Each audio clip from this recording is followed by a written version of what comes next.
जय श्री कृष्ण। राधे राधे मित्रों, भगवान श्री हरि विष्णु की कृपा आप सब पर बनी रहे। आज के इस वीडियो में आप श्रीमद् भागवत गीता के 18वें अध्याय का श्रवण करेंगे। ओम श्री परमात्मने नमः। अर्जुन बोले, हे महाबाहो, हे अंतर्यामिन, हे वासुदेव, मैं संन्यास और त्याग के तत्व को पृथक पृथक जानना चाहता हूँ। इस प्रकार अर्जुन के पूछने पर श्री कृष्ण भगवान बोले, हे अर्जुन, कितने ही पंडित जन तो काम्य कर्मों के त्याग को संन्यास जानते हैं और कितने ही विचार कुशल पुरुष सब कर्मों के फल के त्याग को त्याग कहते हैं, तथा कई एक विद्वान ऐसे कहते हैं कि कर्म सभी दोष युक्त है, इसीलिए त्यागने के योग्य है, और दूसरे विद्वान ऐसे कहते हैं कि यज्ञ, दान और तप रूप कर्म त्यागने योग्य नहीं है। परंतु हे अर्जुन, उस त्याग के विषय में तू मेरे निश्चय को सुन। हे पुरुष श्रेष्ठ, वह त्याग सात्विक, राजस और तामस ऐसे तीनों प्रकार का ही कहा गया है, तथा यज्ञ, दान और तप रूप कर्म त्यागने के योग्य नहीं है, किंतु वह निसंदेह करना कर्तव्य है, क्योंकि यज्ञ, दान और तप यह तीनों ही बुद्धिमान पुरुषों को पवित्र करने वाले हैं। इसीलिए हे पार्थ, यह यज्ञ, दान और तप रूप कर्म तथा और भी संपूर्ण श्रेष्ठ कर्म आसक्ति को और फलों को त्याग कर अवश्य करने चाहिए। ऐसा मेरा निश्चय किया हुआ उत्तम मत है। और हे अर्जुन, नियत कर्म का त्याग करना योग्य नहीं है, इसीलिए मोह से उसका त्याग करना तामस कहा गया है। यदि कोई मनुष्य जो कुछ कर्म है वह सब ही दुख रूप है ऐसा समझकर शारीरिक क्लेश के भय से कर्मों का त्याग कर दे, तो वह पुरुष उस राजस त्याग को करके भी त्याग के फल को प्राप्त नहीं होता है, अर्थात उसका वह त्याग करना व्यर्थ ही होता है।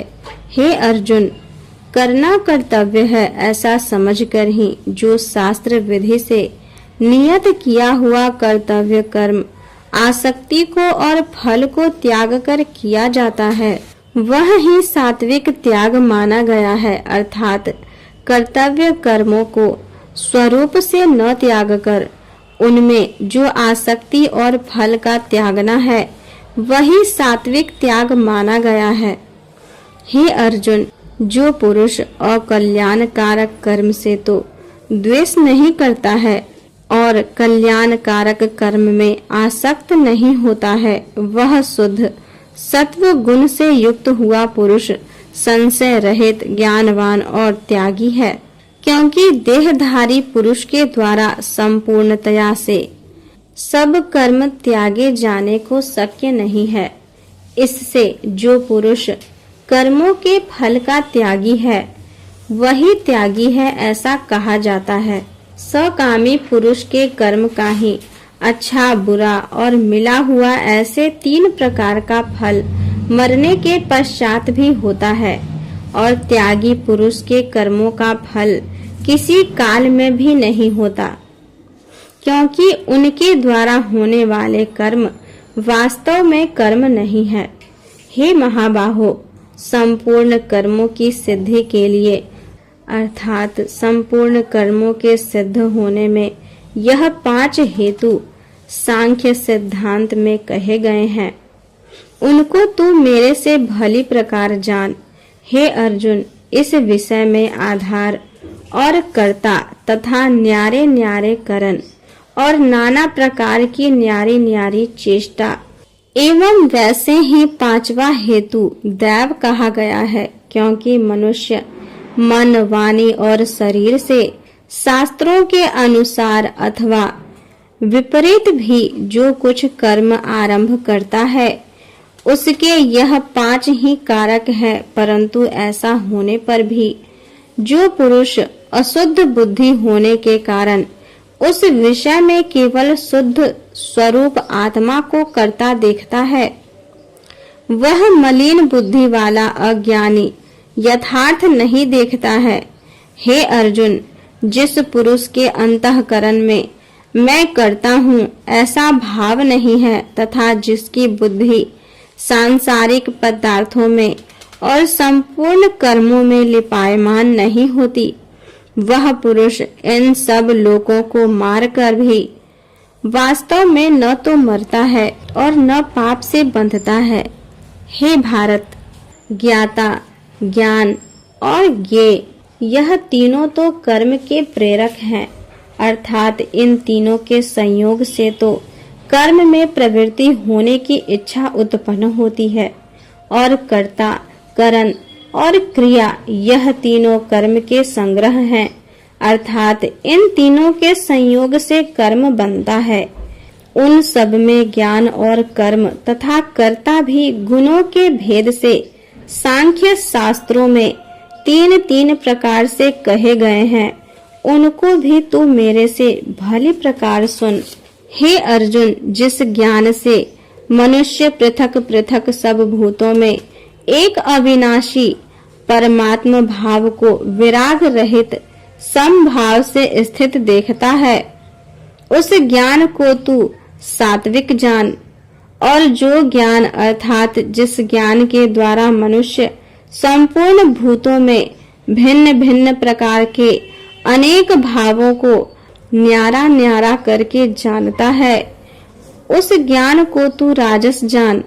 और जो ज्ञान एक कार्य रूप शरीर में ही संपूर्णतया के सदृश आसक्त है, अर्थात जिस विपरीत ज्ञान के द्वारा मनुष्य एक क्षण भंगुर नाशवान शरीर को ही आत्मा मानकर उसमें सर्वस्व की भांति आसक्त रहता है, तथा जो बिना युक्ति वाला तत्व अर्थ से रहित और तुच्छ है, वह ज्ञान तामस कहा गया है।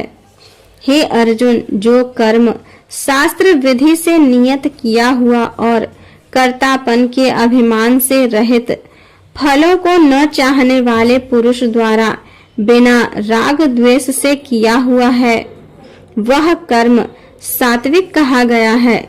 और जो कर्म बहुत परिश्रम से युक्त है तथा फल को चाहने वाले और अहंकार युक्त पुरुष द्वारा किया जाता है, वह कर्म राजस कहा गया है। तथा जो कर्म परिणाम, हानि, हिंसा और सामर्थ्य को न विचार कर केवल अज्ञान से आरंभ किया जाता है, वह कर्म तामस कहा जाता है। हे अर्जुन, जो कर्ता आसक्ति से रहित और अहंकार के वचन न बोलने वाला, धैर्य और उत्साह से युक्त, कार्य के सिद्ध होने और न होने में हर्ष, शोक आदि विकारों से रहित है, वह कर्ता तो सात्विक कहा जाता है। जो आसक्ति से युक्त कर्मों के फल को चाहने वाला और लोभी है तथा दूसरों को कष्ट देने के स्वभाव वाला, असुधाचारी और हर्ष शोक से लिपायमान है, वह कर्ता राजस कहा गया है। जो विक्षेप युक्त चित्त वाला, शिक्षा से रहित, घमंडी, धूर्त और दूसरे की आजीविका का नाशक एवं शोक करने के स्वभाव वाला, आलसी और दीर्घ सूत्री है, वह कर्ता तामस कहा जाता है। हे अर्जुन, तू बुद्धि का और धारण शक्ति का भी गुणों के कारण तीन प्रकार का भेद संपूर्णतया से विभाग पूर्वक मेरे से कहा हुआ सुन। हे पार्थ, प्रवृत्ति मार्ग और निवृत्ति मार्ग को तथा कर्तव्य और अकर्तव्य को एवं भय और अभय को तथा बंधन और मोक्ष को जो जिस बुद्धि तत्व से जानती है, वह बुद्धि तो सात्विक की है। हे पार्थ, जिस बुद्धि के द्वारा मनुष्य धर्म और अधर्म को तथा कर्तव्य और अकर्तव्य को भी यथार्थ नहीं जानता है, वह बुद्धि राजसी है। और हे अर्जुन, जो तमोगुण से आवृत हुई बुद्धि अधर्म को धर्म ऐसा मानती है तथा और भी संपूर्ण अर्थों को विपरीत ही मानती है, वह बुद्धि तामसी है। हे पार्थ, ध्यान योग के द्वारा जिस अव्यभिचारिणी धारणा से मनुष्य मन, प्राण और इंद्रियों की क्रियाओं को धारण करता है, वह धारणा तो सात्विक की है। और हे पृथा पुत्र अर्जुन, फल की इच्छा वाले मनुष्य अति आसक्ति से जिस धारणा के द्वारा धर्म, अर्थ और कामों को धारण करता है, वह धारणा राजसी है। तथा हे पार्थ, दुष्ट बुद्धि वाला मनुष्य जिस धारणा के द्वारा निद्रा, भय, चिंता और दुख को एवं उन्मत्तता को भी नहीं छोड़ता है, अर्थात धारण किए रहता है, वह धारणा तामसी है। हे अर्जुन, अब सुख भी तू 3 प्रकार का मेरे से सुन। हे भरत श्रेष्ठ, जिस सुख में साधक पुरुष भजन, ध्यान और सेवा आदि के अभ्यास से रमन करता है और दुख के अंत को प्राप्त होता है, वह सुख प्रथम साधन के आरंभ काल में यद्यपि विषय के सदृश भासता है, परंतु परिणाम में अमृत के तुल्य है। इसीलिए ऐसा भगवत विषयक बुद्धि के प्रसाद से उत्पन्न हुआ सुख है, वह सात्विक कहा गया है। जो सुख विषय और इंद्रियों के संयोग से होता है, वह यद्यपि भोग काल में अमृत के सदृश भासता है, परंतु परिणाम में विष के सदृश है। इसीलिए वह सुख राजस कहा गया है। तथा जो सुख भोग काल में और परिणाम में भी आत्मा को मोहने वाला है, वह निद्रा, आलस्य और प्रमाद से उन्मत्त हुआ सुख तामस कहा गया है। और हे अर्जुन, पृथ्वी में या स्वर्ग में अथवा देवताओं में ऐसा वह कोई भी प्राणी नहीं है जो इन प्रकृति से उत्पन्न हुए तीनों गुणों से रहित हो, क्योंकि यावन मात्र सर्व जगत त्रिगुणमयी माया का ही विकार है। इसीलिए हे परम तप, ब्राह्मण, क्षत्रिय और वैश्य के तथा शूद्रों के भी कर्म स्वभाव से उत्पन्न हुए गुणों करके विभक्त किए गए हैं, अर्थात पूर्वकृत कर्मों के संस्कार रूप स्वभाव से उत्पन्न हुए गुणों के अनुसार विभक्त किए गए हैं। उनमें अंतःकरण का निग्रह, इंद्रियों का दमन, बाहर भीतर की शुद्धि, धर्म के लिए कष्ट सहन करना और क्षमा भाव एवं मन, इंद्रियां और शरीर की सरलता, आस्तिक बुद्धि, शास्त्र विषयक ज्ञान और परमात्म तत्व का अनुभव भी, ये तो ब्राह्मण के स्वाभाविक कर्म है। शूरवीरता, तेज, धैर्य, चतुरता और युद्ध में भी न भागने का स्वभाव एवं दान और स्वामी भाव अर्थात निस्वार्थ भाव से सबका हित सोचकर शास्त्र आज्ञा अनुसार शासन द्वारा प्रेम के सहित पुत्र तुल्य प्रजा को पालन करने का भाव, ये सब क्षत्रियों के स्वाभाविक कर्म हैं। खेती, गोपालन और क्रय विक्रय का सत्य व्यवहार, ये वैश्य के स्वाभाविक कर्म है। और सब वर्णों की सेवा करना, यह शूद्र का भी स्वाभाविक कर्म है। एवं इस अपने अपने स्वाभाविक कर्म में लगा हुआ मनुष्य भगवत प्राप्ति रूप परम सिद्धि को प्राप्त होता है। परंतु जिस प्रकार से अपने स्वाभाविक कर्म में लगा हुआ मनुष्य परम सिद्धि को प्राप्त होता है, उस विधि को तो मेरे से सुन। हे अर्जुन, जिस परमात्मा से सर्वभूतों की उत्पत्ति हुई है और जिससे यह सर्व जगत व्याप्त है, उस परमेश्वर को अपने स्वाभाविक कर्म द्वारा पूजकर मनुष्य परम सिद्धि को प्राप्त होता है। इसीलिए अच्छी प्रकार आचरण किए हुए दूसरे के धर्म से गुण रहित भी अपना धर्म श्रेष्ठ है, क्योंकि स्वभाव से नियत किए हुए स्वधर्म रूप कर्म को करता हुआ मनुष्य पाप को नहीं प्राप्त होता। अतएव हे कुंती पुत्र, दोष युक्त भी स्वाभाविक कर्म को नहीं त्यागना चाहिए। क्योंकि धुएं से अग्नि के सदृश सब ही कर्म किसी न किसी दोष से आवृत हैं। हे अर्जुन, सर्वत्र आसक्ति रहित बुद्धि वाला, स्पृहा रहित और जीते हुए अंतःकरण वाला पुरुष सांख्य योग के द्वारा भी परम नैष्कर्म्य सिद्धि को प्राप्त होता है, अर्थात क्रिया रहित शुद्ध सच्चिदानंद घन परमात्मा की प्राप्ति रूप परम सिद्धि को प्राप्त होता है। इसीलिए हे कुंती पुत्र, अंतःकरण की शुद्धि रूप सिद्धि को प्राप्त हुआ पुरुष जैसे सांख्य योग के द्वारा सच्चिदानंद घन ब्रह्म को प्राप्त होता है तथा जो तत्व ज्ञान की परानिष्ठा है उसको भी तू मेरे से संक्षेप में जान। हे अर्जुन, विशुद्ध बुद्धि से युक्त एकांत और शुद्ध देश का सेवन करने वाला तथा मिताहारी, जीते हुए मन वाणी शरीर वाला और दृढ़ वैराग्य को भली प्रकार प्राप्त हुआ पुरुष निरंतर ध्यान योग के परायण हुआ, सात्विक धारणा से अंतःकरण को वश में करके तथा शाब्दिक विषयों को त्याग कर और राग द्वेष को नष्ट करके तथा अहंकार बल घमंड काम क्रोध और संग्रह को त्याग कर ममता रहित और शांत अंतःकरण हुआ सच्चिदानंद घन ब्रह्म में एक ही भाव होने के लिए योग्य होता है। फिर वह सच्चिदानंद घन ब्रह्म में एक ही भाव से स्थित हुआ प्रसन्न चित्त वाला पुरुष न तो किसी वस्तु के लिए शोक करता है और न किसी की आकांक्षा ही करता है, एवं सब भूतों में संभाव हुआ मेरी पराभक्ति को प्राप्त होता है।